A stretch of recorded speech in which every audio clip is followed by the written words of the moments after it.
Zdravím vás, přátelé, a vítám vás u Jamcastu s Davidem Bendou. Dneska tady mám výjimečného hosta, pro mě skvělýho kamaráda, který k nám přijel ze strašné dálky. A tím je... Až z Holandska. A tím je Chris Schut. Čau, Chrisi. Čau.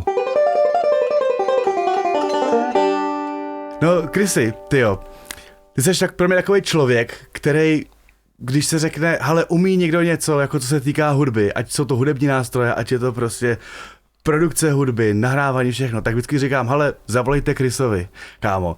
A mě by zajímalo, jak jsi tady do toho životního bodu vlastně jako došel, že jsi ve všem takhle jako skvělej, kde vlastně začala ta tvoje hudební cesta a jak jsi se k tomu všemu jako dostal. No to určitě začalo doma, jak od malička se říká, jo? Od malička prostě táta prostě vždycky hrál prostě, anebo pustil hudbu, jsme vždycky poslouchali, Ralf jako můj brácha, který o 2 roky starší už hrál vlastně, co si pamatuju, takže jsem vždycky koukal, táta hraje, brácha hraje, já budu taky hrát, víš, jak prostě to k tomu patří, takhle jsem to bral, že takže to taky budu hrát. Jasně, takže to bylo prostě v rodině, jste to měli. Jo. Mamka taky něco hrála? Nebo tak? No, to jsem nikdy neviděl, ale ve skříně měla kytaru. Jo? Jo. Máš ještě nějaký sourozence? Máme ještě mladší brácha, jako z toho, jak jsme spolu vyrostli, a pak táta má ještě 3 další děti a ty taky hrajou. Takže táta to umí, no, jako to vyřešit, aby všichni hráli. No a začal jsi teda s kytarou? Jo, kytara byl první, no. A začal jsi hrát bluegrass, předpokládám. Táta byl bluegrassák, ne? Jako, jo, oni hrají bluegrass, táta poslouchal taky hodně starý country a já jsem, jako, co si pamatuju, jsem vždycky poslouchal všechno, jsem rád koukal prostě v televizi na videoklipy, prostě u nás byl MTV a všechno se mi tam skoro líbilo, já jsem neudělal jako rozdíl v tom, že tohle budu poslouchat, tohle ne. A už se pamatuju, když jsem začal hrát, když jsem měl první kytaru, prostě jak jsem uměl 2 akordy, tak jsem mu říkal, třeba jsem se naučil Dčko, jsem říkal, já budu napsat písničky, už to bylo taky hned, jak jsem prostě uměl první 2 akordy, ale pak jsem dozvěděl, že to už existuje, že to je R.E.M., že jo, tohle. Ale já tak chvilku jsem měl pocit, to by mohlo být písnička, ale bohužel už to bylo. Tak od té doby jsem si taky říkal, že budu se snažit psát písničky, které ještě snad nejsou, víš, jako v tom se snažím vždycky udělat něco, co není úplně jako hodně standardní, no, aspoň. A máš teda napsané písničky? Mám. Spoustu písniček. Jo. Dneska si asi nějaký zahrajeme, ne? No, doufám. A dáme si hnedka první teda? Tak jo, dáme. OK. Tak jo. Zkusíme Because I Miss You. Doufám, že jsi to někdy slyšel. Je to v A. Tak jo.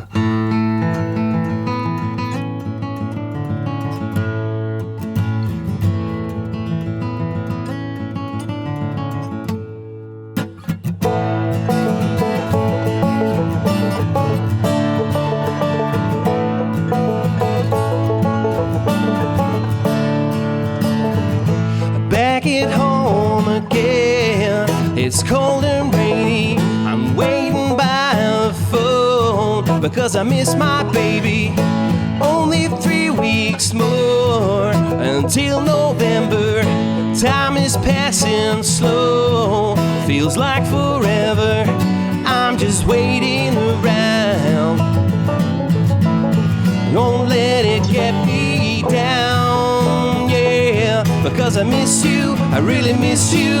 Wanna see you now. I gotta do this and get through this, survive somehow.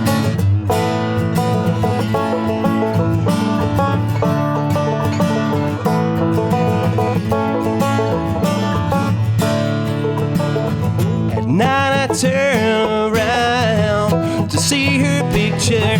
She's so beautiful, I can't wait to kiss her. And when I see her smile, I'm feeling better just for a while.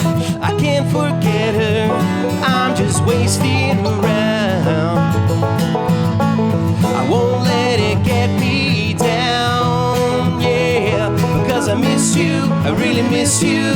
Wanna see you now. I gotta do this and get through this, survive somehow. Because I miss you, I really miss you. Wanna see you now. I gotta do this and get through this. I want to survive somehow. But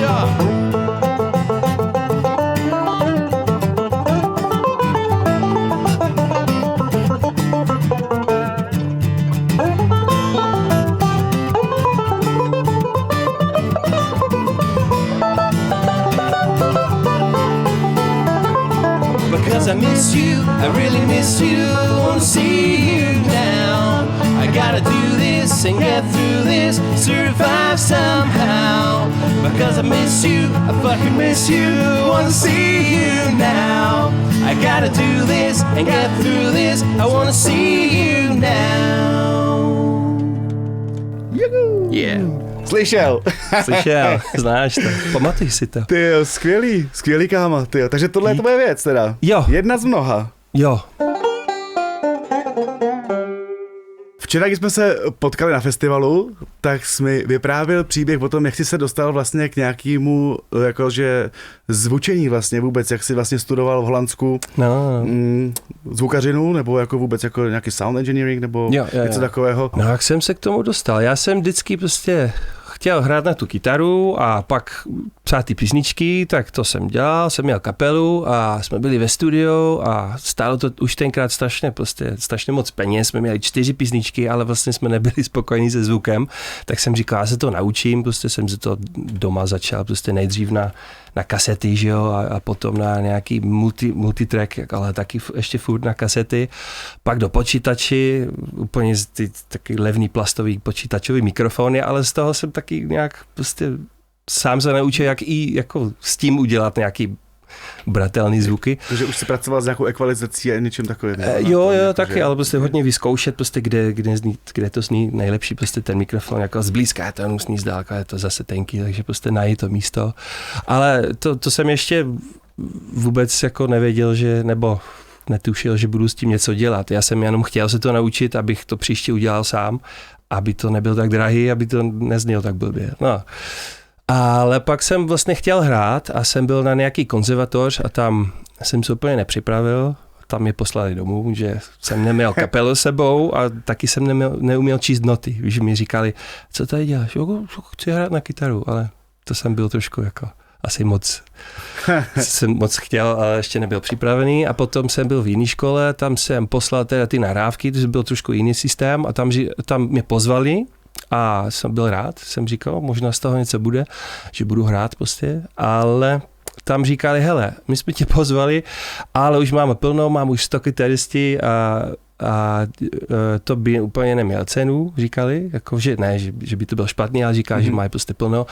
Ale zeptali, kdo udělal ty písničky, kdo to produkoval, kdo to nahrával, jsem říkal, no, to jsem dělal já, ale to si nevšimte, už jste poslouchejte to, jak tam hrají no kytaru, že jak je tam solo, prostě.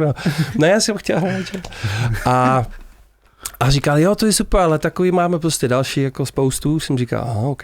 Ale mi nabízeli prostě, že bych tam mohl dělat taky u nich prostě hudební produkce a kompozice. A jsem říkal, to vlastně baví mě to a když už mě druhá škola nebere jako kytarista, tak jsem říkal, ano, jsem tam začal jako kompozice a produkce. A pak se to změnilo, pak mi přestalo bavit trošku ta kompozice, protože začátku to bylo prostě super, jako spoustu věcí jsem se tam naučil, prostě akordy a tak, ale pak to za rok a půl, 2 roky začalo být jenom o moderní hudbě. To je strašně pro mě abstraktní a neposlouchatelný skoro občas. Jsem říkal, nemůžu tam, jako tady ve sklepě máte studio, že jo, nemůžu tam se naučit prostě nahrávat. A říkal, no můžeš, ale to nejde zkombinovat tím směrem, co máš teďka, kompozice a produkce, hlavně produkce a zvukář by měl být 2 různý lidi a to nemůžeš to dát dohromady. Jsem říkal, co to je jako. Proč ne? Jsou lidi, kteří to dělají oba, že jo. Podle mě jsou skvělí producenti, kteří to udělají celý, že jo. Takže jsem musel i opustit tu produkci a tak jsem začal víc ve studiu prostě nahrávat. Ale potom jsem potřeboval najít stáž jako praxe a všichni studia byly buď plný, nebo už jako, jak se to říká, out of business prostě, že už všichni začali vlastně nahrávat doma a ty velký studia normálně už byly no bankrupt, nevím, jak se to říká česky. Takže jsem nenašel místo, kde bych se mohl naučit víc, takže mi slyšel spolužák a říká, hele, já dělám v Amsterdamu v klubu v Melkweg a to je u nás jeden z největších prostě hudebních klubů v Amsterdamu a já, ale tam není studio, ne? Ne, to je jako živý všechno. Jsem říkal, no vím, jsem tam ještě byl minulý týden na tenhle, prostě na téhle kapely a on, no, tak chceš tam zvučit. Já jako živý hudbu, jako že bych zvučil živý věci. Jsem o tom taky nikdy nepřemýšlel, takže zase přes něj jsem se do toho dostal, že jsem se naučil zvučit koncerty, že jo. A tam jsem pak pracoval skoro 9 let nebo 10 let. A to bylo úžasný, tam hráli prostě největší, že jo, kapely.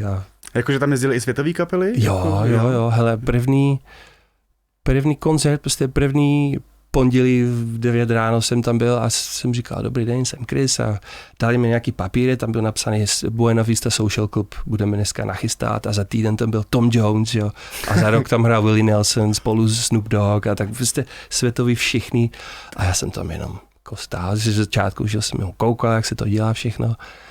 A za asi, nevím, rok, 2 roky jsem tam taky zvučil takový kapely. Tam jsem zvučil jako svoje vzory, basista z Guns N' Roses, že Duff McKagan tam byl s kapelou, tak jsem hned volal, můžu to dělat? Já, jasně, tak jsem tam byl prostě.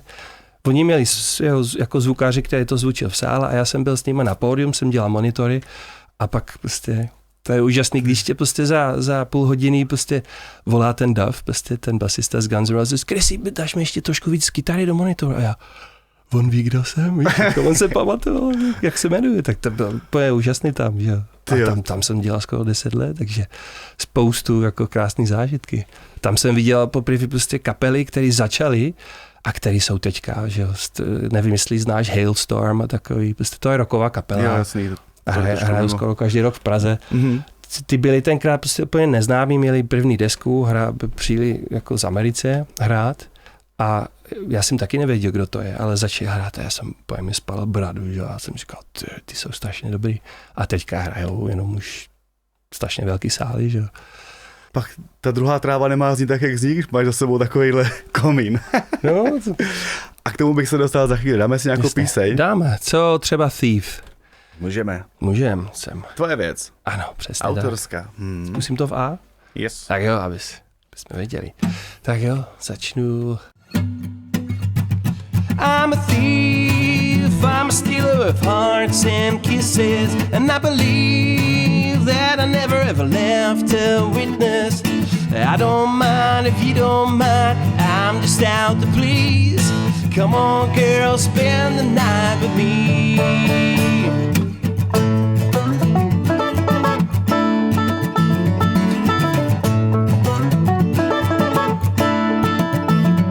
I'm a saint, I'm a giver to those who need it, and I ain't gonna give up till you feel it. I give to you what you give to me, that's the way I please. Come on girl, spend the night with me. Hey girl, come on down, sweetest thing in my hometown. Stay girl, spend the night with me. Hey girl, come on down, cutest thing in my hometown. Stay girl, spend the night with me, and you'll see.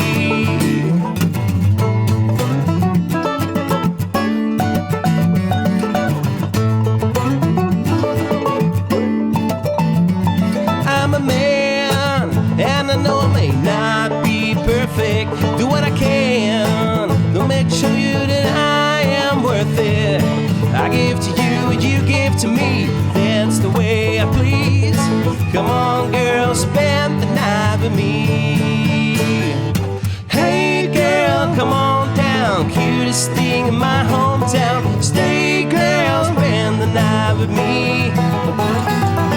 Hey girl, come on down, cutest thing in my hometown. Stay girl, spend the night with me, and you'll see. Banjo.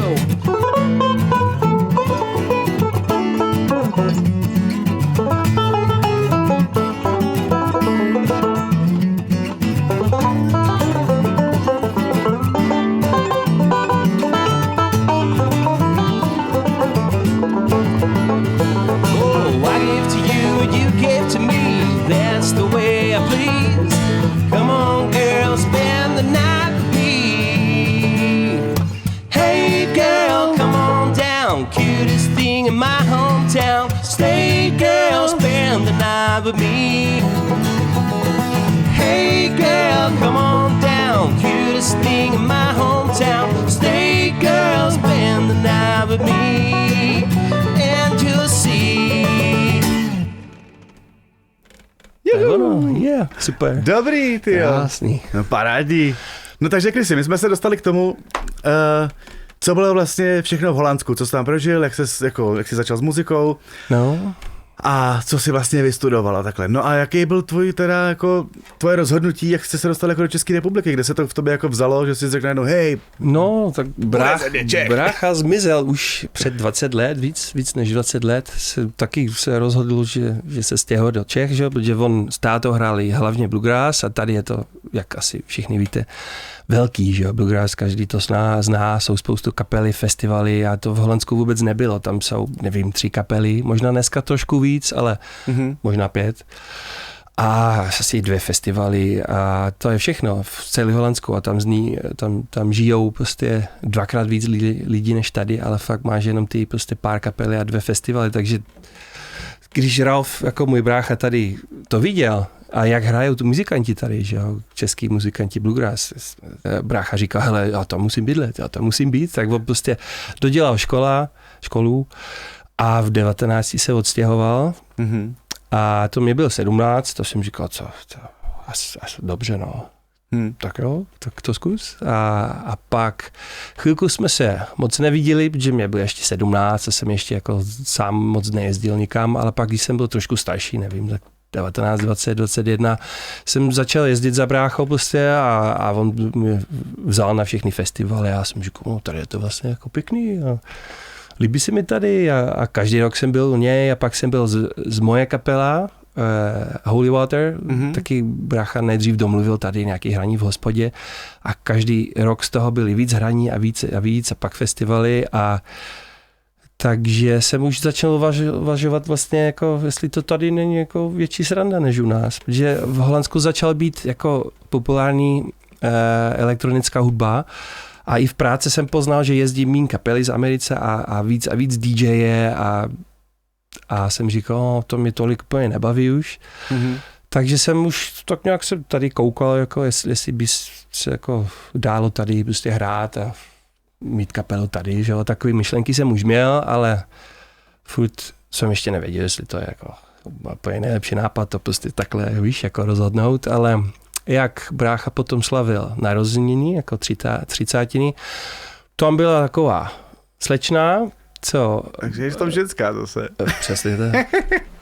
A zeptal bráchy, hele, kdo je tam ten kudrnáč dneska? To možná moc vidět, že jsem kudrnáč, ale zeptala to tak a brácha říkal, no to je Chris, to je můj brácha. A ona, dobře, no, tak jsme se tam potkali a od té doby jsme vlastně spolu. Ty jo. Takže jsem si říkal, že bych se, no vlastně nejdřív ještě to nešlo úplně hned, že bych se sem stěhoval, že jsem ještě neměl práce a nic, takže ještě ona se přestěhovala ke mně jako do Amsterdamu, jsme tam žili 3,5 roky a až potom jsme se odstěhovali. Ale už to bylo 2012 a už ten rok, jak jsem se snažil jako najít práci tady a být tady, tak náš velký dobrý kamarád Rohlík, jako Zdeněk Roch, měl kontakt s Luboš Malinou z druhé trávy, protože on mu postavil banjo, jako hodně podobný a co máš ty? To je to vlastně téměř. Krásný banjo měl jako ty a Zdeněk dal nějakou prostě zprávu do druhé trávy, že kdybyste potřebovali zvukař, tak tady je prostě jeden holandský zvukař, který zrovna jako tady hledá práce, tak jsem tenkrát už jako to už je před 13 let, jsem zvučil druhou trávu asi 3krát ten rok nebo 4krát. A potom vlastně ne, ale pak už 2015, jak jsem se stěhoval, tak jsme se o sebe věděli už a pak jsme se dali dohromady, až už jsem tady bydlel. Naštěstí měli místo pro mě a jsem tam začal zvučit, no. Ty jo, no. Skoro hned, takže to bylo velký štěstí vlastně. Já vám povím taky, mám jednu takovou osobní historku s Chrisem. Kterou? Když jsme... Slušnou. Já, dobrý. Když si začínali s kapelou Milky Eaters, tak jsme hráli u vodárny. Víme, jaký tam byl vždycky zvuk, že jo, jak se to tam pralo všechno a říkám, tyjo, tak jsme si mysleli, že to nás zvučíme, že jo, to byl nějaký náš, jako jeden z prvních koncertů, no a všechno, houkačky, co šlo, tak tam prostě bylo jako špatně, že jo. A už bylo asi půl hodiny před koncertem, my to tam už hodinu a půl zvučili a říkali jsme, no tak jsme v pasti prostě, neuděláme nic. A najednou si takhle scházel z těch schodů, jsem tě viděl vzadu a to jsem tě neznal, že jo, tě viděl poprvé. Asi ještě ne. A kluci říkali, prej, hele, tamhle je Chris, musíme mu říct a to, a ty si přišel a jo, tak zahrajte. Jsme něco zahráli a ty, jo, zahrajte teď, šel si do té druhé místnosti, OK, pak si přišel k mixu, udělal si šup, zkus teď. Najednou to bylo jak víno, do druhé místnosti. Je to možný, jo, ještě trošku basů. Šup, jenom tak jako, ale jednou to tam bylo, tyjo. Aha, tak jako, no, to byla moje první zkušenost, kterou jsem si říkal, no jak to udělal, tyhle, to není normální. Poslouchat, no a pak to... Tyjo. No a dneska teda seš furt jakoby členem týmu jako druhý trávy. Jo. Stále furt jezdíš. Kolik? A když druhá tráva točí třeba nějaký desky nebo něco takového, tak točíte to. U ty poslední 2 desky jsem u toho byl a protože jsem to chtěl vidět, jak oni točí, ale už měli domluvený producent a studio, že? Takže to nebylo jako moje práce, jsem tam vlastně jenom koukal a pak byl vtipný, že nevím, kdo to vymyslel, jestli Robert nebo Nožka, že Luboš Novotný někdo říká, hele Krysy, tady potřebujeme mandolín, ty hraješ, viď? A já, no tak úplně tolik. No, vem si to, já jsem tě viděl. No, tak. A prostě písničku a naštěstí jako většinou na 3 akordy, ale tam vymyslel někdo nějaký bridge, myslím, že to byl taky Nožka, tam vymyslel prostě nějaký akordy a já jsem vlastně vůbec nevěděl, co hraju. A pak říkal, jo, dobrý. A já, počkej, co, jako že teďka budem točit, ne, to bylo ono, jako je to natočený a já, sakra, můžu to slyšet, ne, to v pohodě, když ne. Nedělal jsem s tím starosti, tak to takhle zůstalo, že na desce, ale jsem si jistý, když jsem to něco a je to tam teda ty špatně, desce, že to na chvilku ubrali třeba, protože já jsem fakt nevěděl, co hraju tam, ale jak to super s nima, že oni prostě vždycky vymyslí něco a já to zkusím. Tak to byl spíš jako zkušenosti ve studiu, ale jo, už jsme potom od té doby, hlavně jak začal covid, tak všichni začali doma nějak udělat nějaký písničky a pak live streamy, že jo. A ty streamy jsem pak dělal jako s ním, aby jsme vlastně vytvořili takový vlastní studio, že jo, protože oficiálně ty studia měly být zavřený, tak jsme dokonce točili nějaké písničky u Roberta na chalupě. Jsem prostě vzal všechny moje věci, jsem to tam 2 věci jsme točili v kuchyni a pak jsme říkali, hele, já jsem nikdy ještě netočil venku a teďka moc nefoukal, bychom mohli zkusit. Tak jsme se postavili, jsme nejdřív se podívali na zahradě a no, tady ne, to je bordel, nebo jako říkal, no, to by nevypadalo moc pěkně. A pak jsme říkali, tak to udělám na louce, no, tak se všichni tam postavili, já jsem naštěstí měl dlouhý kabely, tak jsem tam postavil, nevím na kolik mikrofonů to bylo, jako celá kapela, 6 lidí třeba na 5 mikrofonů, víš, jako ani ne každý měl něco, tam byl prostě takový prostorák na všechny zpěvy, něco na bicí, něco na basa a všichni k tomu, že jo, ale z toho, jako, to bylo super, jako takový zkušenosti. No? Takže. A teďka míchám vlastně ten velký koncert, jak jsi říkal, co měli v Karlíně, to je celý nahrávání, jako více kamer a stop do stop, že jo, zvukový, takže to se dá smíchat ještě potom, tak tam teďka jednou za měsíc jako vydávám a písničku už bude, myslím, 3. nebo 4, nevím, ale... To jsem taky viděl, že se to jako... Takže to teďka dělám a to je tak super, že jo, to byl krásný koncert, takže to ještě z toho dělat ty videa, to je radost. No. Takže furt z druhý trávě prostě, jdeš tady to, hele, a tak si dám nějakou píseň? Aha, a jo. Mohli bychom, ne? Něco asi klidnějšího teďka. Jsem si říkal, že taky asi by mohl být. Tak, já mám v Cčku, jak se to jmenuje? I'll Wait for You, si myslím. OK. Tak jo. C, takový pomalejší a uvidíme.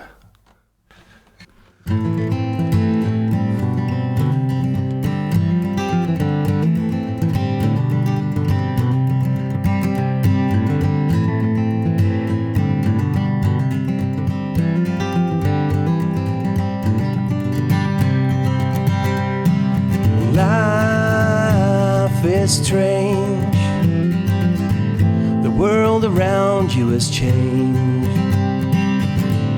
Nothing like before. No, not anymore. No, you ever wished for is already here. No, you ever wished for is already here. When you do the things that you don't mean to do, when you say the things that you don't mean to say, I will do the only thing that I can do. I'll wait for you. I'll wait for you.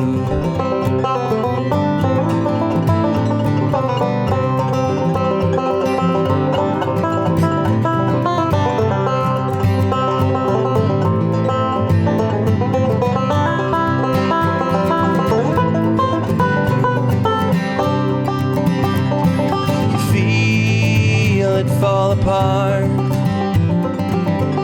like you're alone in the dark. Just reach out for my hand. The sun will rise again. And when you do the things that you don't mean to do, and you say the things that you don't mean to say, I will do the only thing that I can do. I'll wait for you. I'll wait for you.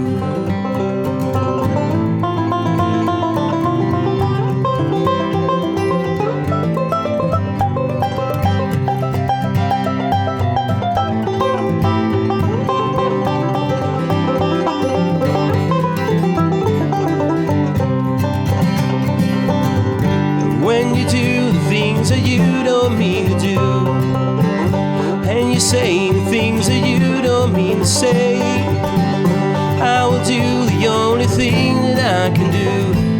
I'll wait for you. I'll wait for you.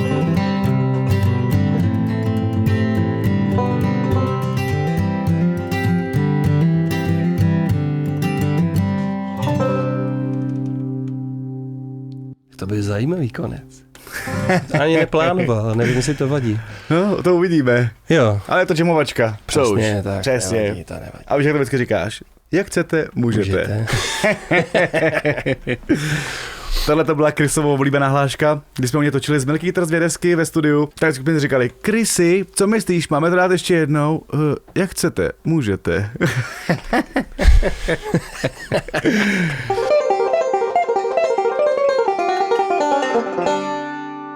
Takže teďka, co ty tvoje kapely teda a ty tvoje projekty? Ty jsi říkal, že jsi hrál Holy Water a hraješ teďka teda s někým, kromě toho, že teda jako zvučíš a děláš ty věci, tak jsi říkal, že jsi tebe kytarista. Jo, takže... vždycky bych ještě chtěl víc hrát, jo. Z Holy Water byl pak kapela Svatá voda, že jsme tenkrát mysleli, že Holy Water se říká česky Svatá voda, ale pak jsme dozvěděli, že to není úplně přesný, ale už jsme na to zvyklí, jako, že to prostě takhle se jmenuje ta kapela. Ale pravda, že tolik už nehrajeme tak často, je to těžký kombinovat, že jo, těžký. Když se zvučí každý víkend, že jo, kde ještě najít čas na vystoupení a taky hraju ještě s bráchou.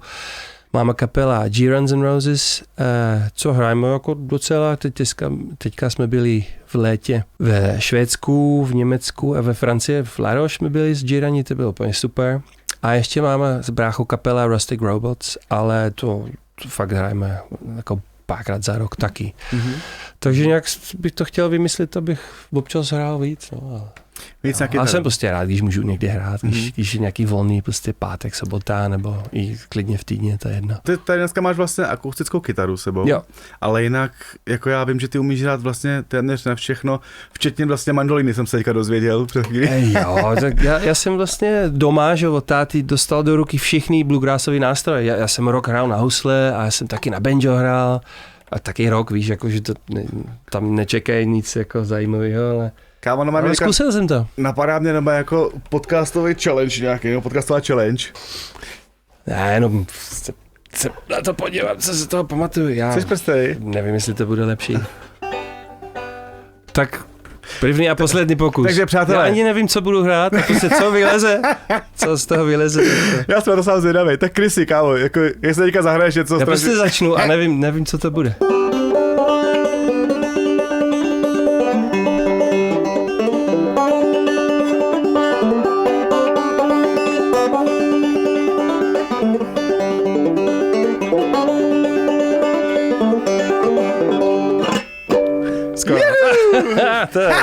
Tak nějak jsem hrál. Tyhle, Lepší paráda. to nikdy nebylo.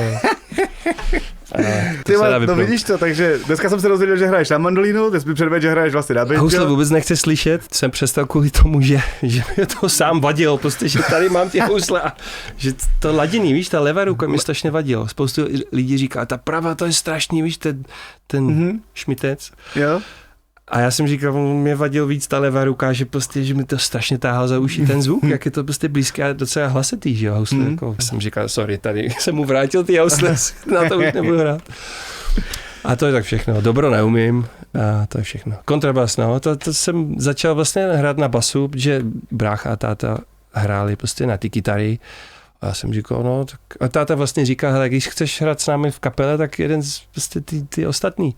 A zrovna potřebovali basistu, tak jsem se naučil nejdřív baskytaru, že jo, a pak jsem si v Praze, když jsem byl poprvé v Praze, vlastně jsem koupil kontrabas, starý český a ten mám do dneska ještě, tak. Jo, ty to máš. Takže takhle jsem se ještě dostal prostě k base, že jo, to taky nebylo nikdy jako, že já bych chtěl hrát na basu, ale už mi to baví, už je to. No, a To bylo taky prostě kvůli tomu, že jsem říkal, no jasně, že chci hrát v kapele, tak říkal, hele, teďka, když se naučíš na basu, tak jedeš s námi na šnůru, že jo. Tak jsem hrál v Německu a v Česku, což byl asi 15, nevím, 14. Jsem říkal, jo, tak já se to naučím a budu hrát. A to jste jezdili teda jako s tátou, s Ralfem, jo? Jo, a ještě banjista. Jo, a to bylo Spruce Pine? Jo, přesně tak, to bylo Spruce Pine. No. Pak byla nějaká šnůra do Čech taky, když táta vlastně udělal první EVOP, ten festival v Holandsku, tak tam jsme vlastně dozvěděli, že jsou tolik českých jako skvělý kapely a nás pozvali, že jo, zpátky do Čech, aby jsme tady zahráli. Tak táta říkal, hej, ty jedeš taky, protože musíme hrát i ty tvoje věci. Takže vzali mě sebou. Lišák prostě. A myslím, že jsem byl na pódium na 2 věci asi, ne, nebo na poslední 3, víš, jako, že jsem nehrál všechno, ale takhle jsem začal vlastně jezdit s Spruce Pinem, no, a hrát s bráchou. Mě zaujala teďka jedna věc, co jsi řekl, protože to nevím, jestli jako všeobecně známý nebo tak, ale ty jsi říkal táta, když udělal první EVOP. Jo. On vymyslel, že by mohl být v Evropě festival, jak je v Americe, World of Bluegrass. A tak on se prostě vymyslel, že chce spojit všichni evropský prostě bluegrassoví muzikanti, že udělá festival a že pozveme prostě co nejvíc zemí, prostě kapely a tam byli fakt jako, nevím, první rok, nevím, jestli tam byli už jako ze Skandinávie a z Německa, z Francie se pamatuju, že tam jsme dostali nějaký, tam všichni poslali nějaký prostě demo nebo CDčko, když už měli album a jsme tam poslouchali některé kapely třeba z Francie a jsme říkali, co to zpívají za jazyk, to je jako anglický nebo francouzský? A jsme říkali, ani jeden něco mezi, víš, jako to nebylo vůbec. Ale jsme prostě poznali takhle, že jsou vlastně v Evropě spoustu kapely, ale z Čech přišli snad 15 až 20 prostě různý desky a my, jak je to možný, že to musí být jeden člověk, ne? Ale nebo víš, jako jsme fakt nevěděli, že tady to tak žije a že tady je to tak velký, takže přišli tolik prostě dobré nahrávky z Čech a jsme pozvali první rok 10 českých kapel, jsme to chtěli vidět, že to není jeden člověk, který to dělá všechno. A byli to fakt prostě spoustu a strašně šikovní mladí muzikanti, jsme úplně čuměli, že jo? A brácha hned se rozhodl, že Jo, to je můj směr. Ano, a za rok byl pryč. A nevzpomínáš si, co tam tak jako za kapely třeba jako bylo, co jste pozvali? Jo, hele, tam nevím, jako jestli úplně přesně ten první rok, ale já se pamatuju, Lojzici z Mladé Boleslavy, který nás pozvali vlastně zpátky do Mladá Boleslav, tam na nějaký hraní a na festival a jestli nějaký 50 Fingers tam byli a brácha to ví přesně všechno. Jo. Relief tam mohl být, ale jenom řeknu kapely, které hrály v té době. A to byl rok 98, si myslím. A Petr Brandýs band by tam mohl být, víš, jako prostě, Jo, jasně. ale nejsem si jistý úplně kde. Všichni tam byli určitě, ale nevím, jestli ten první rok nebo hned ten druhý rok, že Sunnyside, víš, takový. Takže táta založil prostě Evop a pak jako na ten Evop se jezdil, vlastně to byl takový vyhlášený jako festival, že jo? Jo, jako byl to vlastně. pár let, možná jenom 3 roky, taky nevím, tam v Holandsku a pak táta si vlastně vymyslel, že by to nemuselo být furt jenom v Holandsku, aby všechny kapely jezdili do Holandska, protože tam to právě není žádný hlavní město nebo hlavní zem bluegrassovi a tak právě to udělal potom, myslím, že v Německu, pak v Čechách a pak to udělal jednou v La Roche, nevím, taky rok. Já jsem tam možná byl poprvé 2007, takhle z hlavy. A od té doby je prostě bluegrassový festival v La Roche, ale to asi začal tím, že táta tam udělal prostě jeden ročník jeho prostě Evop, ale taky v Holandsku chlapi prostě říkali, no to bude furt tady, takže najednou byly 2 Evoby, že jo, to je co bylo trošku blbost, ale takže tam je furt, myslím, že se to jmenuje to dneska možná Evop, ale ten tátův Evop skončil podle mě v La Roche a z toho je teďka furt krásný festival, že jo, co se jmenuje teďka Bluegrass in La Roche. Jasně, no, tak ten je obří, že jo. Jo. To je skvělý. A tam jste teďka vlastně byli sdíraní. Tak jsme byli sdíraní teďka. A ještě mě napadlo, hele, v Holandsku, ty jsi říkal, že tam jsou jako nějaký 2 festivaly, to druhý si myslíš jako ten Rotterdam Bluegrass Festival? Asi jo, jako možná, že jsou ještě víc, protože my jsme hráli v Bluegrass Bake s Rustic Robots, ale to už je taky pár let, nevím, jestli ten festival ještě jede. A ten Bluegrass in Rotterdam je podle mě docela nový, jako já o tom vím jenom třeba 5 let, já nevím, jestli je to starší, ale fakt jako bluegrassový festivaly, občas byl nějaký, ale ne jako festival, který by byl každý rok. No to jsme projeli ty tvoje nástroje a myslím si, že ještě ne všechny, k tomu bych se ještě taky potom vrátil a dáme si asi píseň. Tak jo, tak dáme písnička, co jsi mi říkal ty, že se ti to líbí a že byste to možná i hráli s kapelou, ale zatím se to ještě nepovedlo, ale možná to ještě jednou uděláme. Náš čas přijde. Jo. Že to se jmenuje Summer a to je písnička, co jsem napsal do právě rock'n'rollové kapely moje Svatá voda, takže Summer. Okay. A dáme dneska v G, protože to je jako jednodušší na ten bluegrass, veď? Dobře. Původně to bylo nějaký Ečko, pak jsme to nahráli, dali jsme to do světa, pak jsem říkal, to strašně nízko, mě vůbec nebaví, jak tam zpívám, víš, takže ta nahrávka už vůbec nechci poslouchat. Pak jsme to začali hrát v A, protože na kontrabase se v G ten riff nejde zahrát, takže s tebou konečně to hrajeme správně, Toni. Okay. Ja, tak jedem. 1, 2, 3, 4. I'm driving down a long straight line, and it's hard to keep the car on the road. I look down and she's doing fine, but I'm not ready to die. Summer, won't you blow me down the road. Summer, won't you blow me now, blow me down the road. The top comes off and it's summertime. I squeeze the wheel in overdrive. I wanna surrender and close my eyes, but I'm not ready to die. Summer, won't you blow me down the road. Summer, won't you blow me now, blow me down the road. Banjo.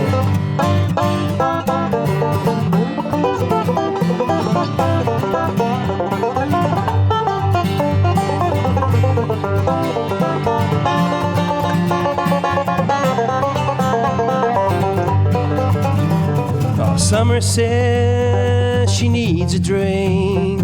She takes it in and then she spits it out. On her mind, just a single thing. We take it for another round. Summer, won't you blow me down the road. Summer, won't you blow me now, blow me down the road.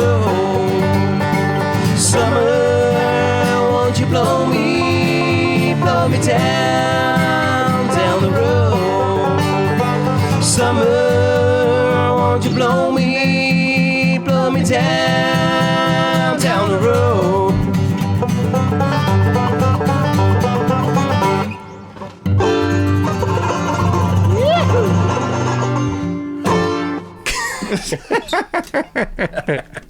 Summer. No tak jo, Chrissy, tyjo, super. Víme toho o tobě teďka spoustu nových věcí, jsem překvapený. A co tvoje plány do budoucna? Co budeš dělat? Co děláš? No, jedu dál s trávou, že jo, zvučím jiný kapely, zvučím kapela November 2nd, když se jako máme čas potkat, protože to mě strašně baví, je hudba. Kapela Epidemie taky, když mám možnost, taky zvučím rád, co taky super. A hlavně teďka, když mám čas a když mám chvilku pro sebe, tak točím tyhle písničky a ještě další svoje písničky a už vlastně dělám 3 roky, protože je to fakt pro mě těžký najít jako klid na to, abych to prostě natočil tak, jak bych si to představil, ale doufám, že už to nebude trvat tak strašně dlouho a udělám z toho desku. Máš tam pozvaný nějaký hráče, jako jiný? Hledí tam ještě někdo na té desce? Jo, původně jsem říkal, že to udělám všechno sám, protože takhle jsem točil ty demáče a jsem říkal, že to jako asi bude fungovat, ale pak jsem si říkal, že vlastně tam jsou 2 písničky, které jsem spolu ještě napsal s zpěvákem z Holy Water, Barry van der Zijde, nebo Barry Valentine, jak je známý jinde než doma. A tak jsem mu pozval, aby tam zaspíval aspoň jednu sloku a refrén se mnou, takže už jsme měli jako ty písničky spolu, to bylo hezký a pak jsem říkal, no, tak vlastně bych mohl jako občas někdo, prostě, aby na něco hrál, co já prostě neumím. A pak jsem slyšel v hlavě, nebo jak jsem poslouchal něco, co jsem nahrál, jsem říkal, tam chybí klavír, nebo tam by se hodil strašně klavír. Tak jsem ozval Ivo Viktorin, jako jsem volal, jestli by to nahrál, a že říká, jasně, takže tam je bude tam krásný klavír od Iva. A ještě jedna písnička, tam se mi nepodařil ty bicí úplně, jak jsem chtěl, tak jsem zkusil různě a nakonec tam hraje Steve Ferroni, který hrál asi nejvíc a nejdýl s Tom Petty and the Heartbreakers. A tak, no, a spoustu taky hrál s Dylanem, že jo, a s Johnny Cash a takže mám obrovskou radost, že říkal ano a že mi to nahraje, takže mám ho tam. Ty jo. Jedný písničky, na zbytek už jsem měl peníze, aby mi nahrál celou desku, ale do jedné věci ho mám, takže ty jo, tak to je hustý. To je super. Jo, takže jsou tam. Myslím, že to je zatím všechno, ale ještě tam možná něco bude. Tak jo, Chrissy, já ti moc krát děkuju, že jsi dneska za náma dorazil. No, díky za pozvání. Ty jo, kámo, mám z toho velkou radost, jsem mocný muž, tyjo. A tyjo, přeju ti, ať se ti prostě všechno daří. Takže měj se super, vážení diváci, dneska tady s námi ve studiu byl Chris Chut. Já vám moc krát děkuju, že jste se na náš pořad podívali a těším se na vás u dalšího dílu. A pokud se vám ten díl líbil, rozhodně nás nezapomeňte sdílet, podporovat komentářema, lajkama, čímkoliv. Mějte se super, žijte dobře a zas někdy někde. Čau.